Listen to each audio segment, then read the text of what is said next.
May is Mental Health Awareness Month, and this morning we want to focus on the baby blues or postpartum depression. Reporter Jen Shant spoke to a mom who struggled with anxiety not once, but twice.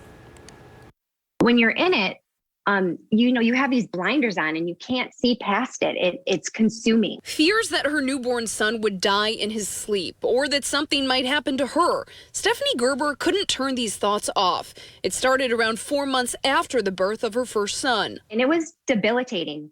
Most of my panic attacks and anxiety happened at night while I was sleeping. So I would wake up in a state of panic.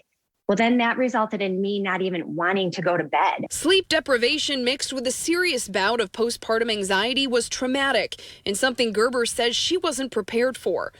Unlike the baby blues, the short-term emotional dip in the 2 weeks after a baby is born, postpartum anxiety and postpartum depression can last for much longer and are much more serious. They're also more rare. Up to 80 to 85% of the women are going to experience baby blues.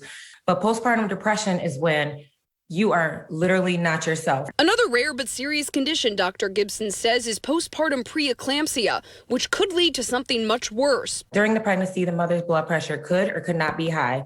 But postpartum, meaning after the baby is born, the blood pressures tend to go up. Your body tends to have seizures, possibly even a stroke, bleeding disorders. So it's a very serious condition. Thankfully, if a woman delivers in the hospital, this is usually caught early before it reaches that more serious eclampsia stage.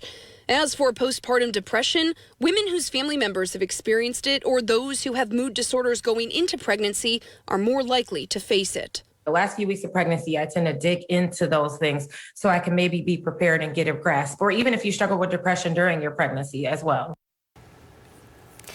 Meanwhile, we know the pressure to get back in shape after giving birth can be extremely stressful. But remember this, adjusting to life with a new baby is stressful enough. Add the pandemic to the mix, and it can be overwhelming. So I did a little bit of research here, and here's what I found.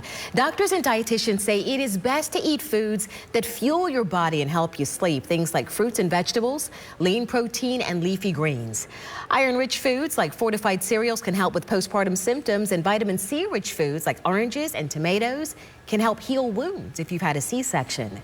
We've posted more information about postpartum depression on our website, abcactionnews.com.